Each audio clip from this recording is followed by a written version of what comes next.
কাছে নিয়ে এলেন? ওনারে চিনস না তুই? উনি অনেক বড় তান্ত্রিক, এই দেশে ওনার লক্ষ লক্ষ মুরিদ। উনি নতুন একটা বই লিখছে, বইয়ের নাম শয়তান ধরার গর্জন। যেই বই পইরা নতুন কইরা লাখ লাখ মানুষ তান্ত্রিক হইতাছে। কিন্তু লালু ভাই, আশেপাশে তো কোনো তান্ত্রিক বা মুরিদ দেখতেছি না। আরে ওগুলা তো সব ফেসবুক আর টিকটকে। বাবা, সঞ্জনা নামের এক আত্মারে আমার ধরতে হইব বাবা, আপনি আমার সফল হওয়ার একটা উপায় দেন। যদি সফল হতে চাও তাহলে আমার লেখাই বইটি নাও, শয়তান ধরার গর্জন। এই বইটি নেওয়ার সাথে সাথেই তোমার জীবনে থাকবে না কোনো অর্জন। আমি কথা দিয়ে কথা রেখেছি, শয়তান আসেনি তো ফিরে। আমি শয়তান তাড়ানো গল্প লিখেছি আমার সারাটি জীবন ধরে। আমি অন্ধকারে মোমবাতি জ্বালিয়েছি, তবুও পাইনি ভূতের খোঁজ। আমি ভূতের অপেক্ষায় ছিলাম, ভূত নিজেই হয়েছিল নিখোঁজ। শয়তান ধরার গর্জন, পৃষ্ঠা নাম্বার চুদলিংপং। বাবা, এটা তো মন্ত্র না, ছন্দ কইলেন। মার্কেটে আপাতত ছন্দই চলে। বাবা, বইটা একটা আমারও লাগবো, দাম কত এটার? মাত্র 1000 টাকা। ইয়ে, 1000 টাকা দিয়ে আর কিনুম? 1000 টাকা হাতে নিয়ে ভূতের ডাক দিলে ভূত নিজেই চাল চলে আয় পড়বো। 1000 টাকা দিয়ে বইয়ের দাম, এই বইয়ের বিশেষত্ব কি? এই বইটা আমি আমার নিজ হাতে লিখেছি। দেহি হাতের লেখা এত খারাপ? দেহি এই বইয়ের প্রথম পৃষ্ঠায় কি লেখা? মানুষকে ভোদাই বানানোর 100টি উপায়। 1000 টাকা দিয়ে 120টার এই বইটি নেন আর ঠাস করে ভোদাই হয়ে যান। এখন সফল হইতে গেলে তো এই বইটা লাগবেই, তো এই বইটা আমি নিয়ে গেলাম। বইয়ের টাকাটা? ওইটা আমি হোয়াটসঅ্যাপে পাঠাই দিব। গুরু, আজকের থেকে আপনার লেখা এই বইটা পইরাই আমার শয়তান ধরার যাত্রা করলাম শুরু। শয়তান ধরার গর্জন, পৃষ্ঠা নাম্বার চুদলিংপং।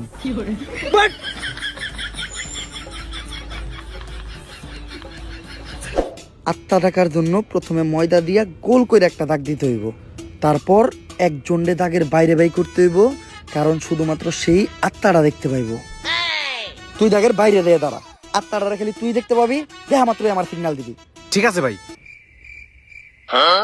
কনে আহত ওদিক যা কানা। তারপর মোম জ্বালা আর পড়তে হইব, আত্মা ডাকার এই মোমবাতি জ্বালাতে পেরেছে কয়জন? বেশিরভাগই তো চালাতে গিয়ে নিভিয়ে ফেলার গর্জন। পারবো না আমি ভালো করেই জানি, তবে দুঃস্বপ্ন আমার একটাই, সঞ্জনা নামের সেই আত্মাকে 5 টাকার মোমবাতি জ্বালিয়ে ডাকতে চাই।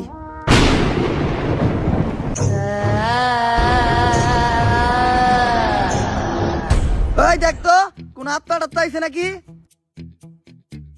না ভাই, 2 লাগাই তো কোনো আত্মা দেখতেছি না। দূর আমার লেওরা, এই বিষটা কাম হইব না, সামনের বিষটা দেখতে হইব।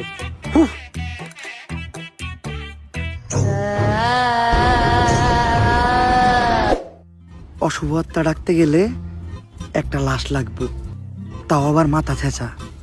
এখন মাথা ছেঁচা লাশ কই পাই? লাশ তো মর্গে পাওয়া যাইবো, কিন্তু একটা লাশের তো অনেক দাম, মিনিমাম 70-80 হাজার টাকা। 70-80 হাজার টাকা তো জিন্দা মানুষেরই দাম নাই, বাদ দে, লাশ লাগবো না। কিন্তু লাশ ছাড়া আবার আত্মা ডাক মুইবা কেমনে?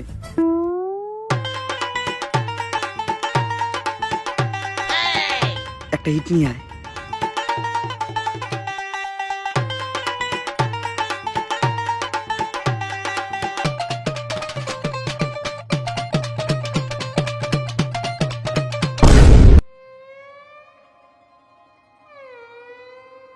কপাল ভালো আমি কানা আসলাম না, নাহলে আপনি আজকে আমার লগে এই কামটা করতেন। আরে না, তোর লগে এই কাম করতাম না, আমার ভিতরে একটা মানবতা আছে না। কেমন মানবতা আছে ওটা তো দেখতে পারলাম। তারপর তোমার ডাইন হাত শক্ত কইরা লাশের মাথার উপর রাখবা, এই কথা চিন্তাও করো না। কি করলেন ভাই এটা?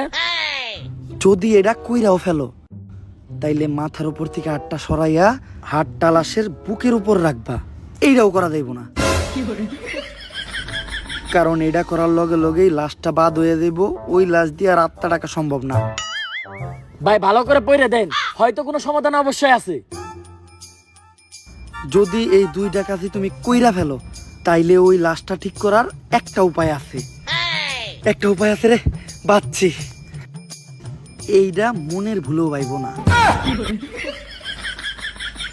আমার লারের বই, লারের বই, এটা আমার লার। এই বই দিয়ে আমি ভূতই ডাকবো না, আমার নিজের ভিতর যে জ্ঞান আছে ওই জ্ঞান দিয়ে এবার আমি আত্মা ডাকার চেষ্টা করবো। ভাই আপনার ভিতরে কি আসলে কোনো আত্মা টাকার জ্ঞান আছে? হন, আমার ভিতর যখন থেকে আত্মা টাকার জ্ঞান আছে তখন থেকে তোর পাখিও খারায় না।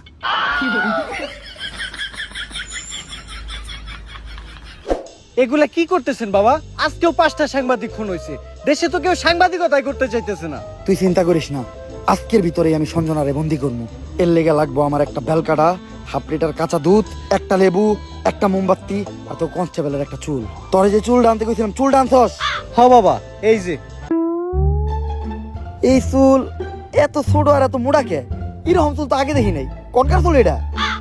কনকার চুল বাবা, ওইটা তো জানি না, পাইছি ওই কনস্টেবলের আন্ডারপ্যান্ট থেকে।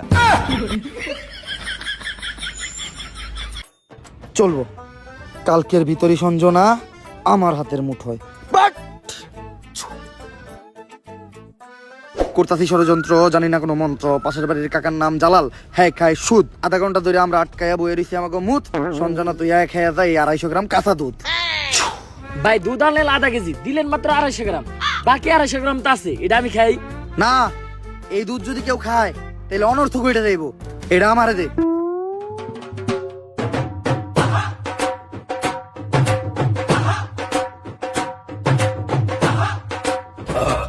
ভাই আপনি না কইলেন এই দুধ কেউ খাইলে অনর্থ করে যাইব গা, তাহলে আপনি খেলেন কে?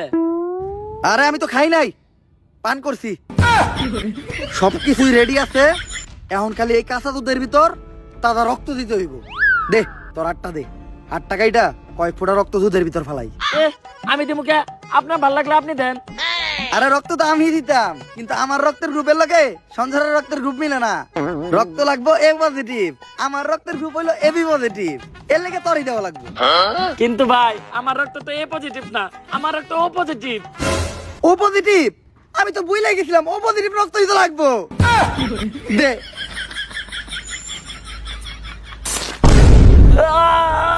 ভাই আপনারা কেন এরকম আদের বুদ্ধি আপনি কই থেকে পাইছেন?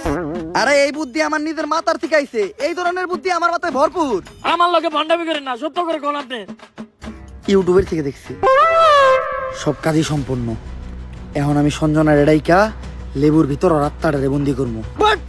যন্তর মন্তর সব কাপজাপ বন্ধ কর, ঝামেলা সব বাদ দিয়ে এই লেবুর ভিতর আইয়া বান কর। যদি এটা না করস সঞ্জনা তোর নানিরে খালি কর।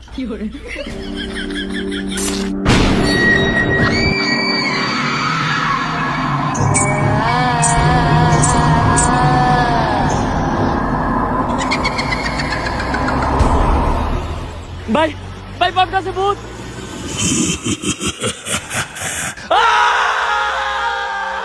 ভয় পাইস না, ততক্ষণ পর্যন্ত আমরা এই সার্কেলের ভিতর আছি আর এই মোম জ্বলতেছে, ততক্ষণ পর্যন্ত সঞ্জনা আমাকে কিছু করতে পারবো না। কিন্তু ভাই মোমবাতি তো ঘুরে যাইতেছে, এখন কি হইব? মোমবাতি ফুরাই গেলে বুঝবি আমরাও ফুরাই যাবো। আমার কামে ডিস্টার্ব করলি কে? সঞ্জনা তুমি খালি হলুদ সাংবাদিক করে মারতেছো কে? মিডিয়া হলো এদেশে সব থেকে বড় শক্তি, কিন্তু হলুদ সাংবাদিকেরা মিডিয়ার একটা মজা বানায় রাখছে। এদেশে ছোট ছোট বাচ্চারা ধর্ষণ হয়, খুন হয়, এগুলা নিয়ে কোনো নিউজ হয় না। কিন্তু পাকিস্তান থেকে কোন নায়িকা বাংলাদেশে ভাত মারলো, পরিমাণে কি ড্রেস পরলো, কে ভাত বেচলো, কে কেক বেচলো, এগুলা নিয়ে হাজার হাজার নিউজ হয়। আর আমি যখন ধর্ষণ হই, এটা নিয়েও কোনো নিউজ হয় নাই। শেষ পর্যন্ত আমার মরতে হইলো। তাই এদেশে হলুদ সাংবাদিক একটা বাচ্চা দিব না, সব করে মেরে ফেলামু। আর আমার যে বাধা দিব তা করে মেরে ফেলামু। তোমার জায়গায় তুমি ঠিক আছো, কিন্তু সবাই রে মারা কোনো সমাধান না। হলুদ সাংবাদিকদের যন্ত্রণা এই দেশের প্রত্যেকটা মানুষেরই সহ্য করতে হয়। আসলে আমাদের পরিবর্তন হতে হবে, আমাদের প্রতিবাদ করতে হবে। আমরাই পারি এই দেশ থেকে হলুদ সাংবাদিক নিরাময় করতে। কিন্তু আমি থাকতে তোমাকে আর একটাও জান নিতে দিব না। পারলে টাকা। ভাই এটা কি কইলেন? এখন আমাকে কি হইব? আরে তুই চিন্তা করস কে? ততক্ষণ পর্যন্ত এই মোম জ্বলতেছে, ততক্ষণ পর্যন্ত সঞ্জনা আমা করে কিছু করতে পারবো না। আচ্ছা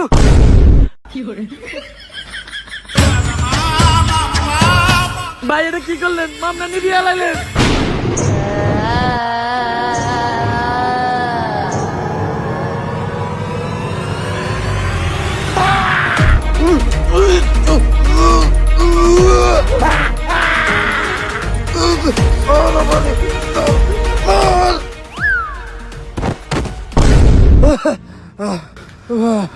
পুতুলটা পড়ার লগে লগে সঞ্জনা পড়ে গেল, তার মানে কি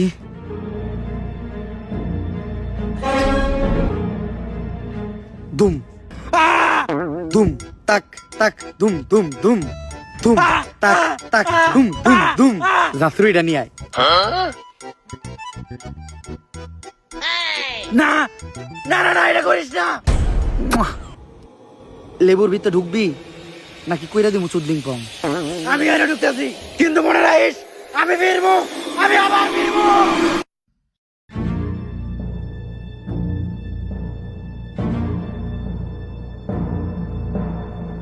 এসপি, সঞ্জনার এই লেবুর ভিতর বন্দি করে লাইছি, আর লেবুটা এই ব্যাগের ভিতর। কিন্তু খুব সাবধান, একটা জিনিস লক্ষ্য রাখবা, এই লেবুটা যাতে কেউ না কাটে। একবার যদি এই লেবুটা কেউ কাটে তাহলে সঞ্জনা আবার মুক্ত হয়ে যাইব। ঠিক আছে বাবা, আর আমার উপহারের 10 লাখ টাকা ওইটা অলরেডি আপনার হোয়াটসঅ্যাপে পাঠিয়ে দিছি। হোয়াটসঅ্যাপে? বউ বউ, এই ব্যাগটা খুব সাবধানে রাখবা, কেউ যেন হাত দিতে না পারে। আর যাও, আমার জন্য এক গ্লাস পানি নিয়ে এসো। আরে কতক্ষণ ধরে বসে আছি, পানি আনতে এত সময় লাগে? আরে আমি তো তোমার জন্য লেবুর শরবত বানিয়ে আনলাম। আমার লক্ষ্মী বউ। শরবতটা তো অনেক মজা হয়েছে। লেবুর শরবত যে বানাইলা, ঘরে তো লেবু আসিল না, লেবু পাইলা কই? কেন, লেবু একটা তো তোমার ওই ব্যাগেই আছিল।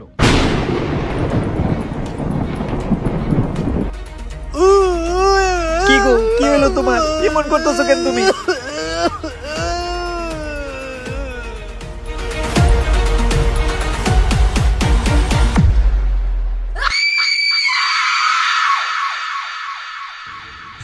ভাই, সঞ্জনার কাহিনী তো শেষ করলেন, এখন আপনি কি করবেন? ভাবতাছি বই লেখমু একটা, পাবলিকরে ভোদাই বানানোর গর্জন। ব্যবসা খারাপ না, পাবলিক ভোদাই হতে চাইলে আমি বানাবো। পাবলিককে ভোদাই বানানোর এই উপায় পুরো দুনিয়াকে জানাবো। পাবলিক ঠিকই আমাকে বিশ্বাস করবে, ভাববে আমি থেকে যাব। কিন্তু না, তাদের পুং মারা শেষ হয়ে গেলে ঠিকই আমি পালাবো। পাবলিককে ভোদাই বানানোর গর্জন, পৃষ্ঠা নাম্বার 14।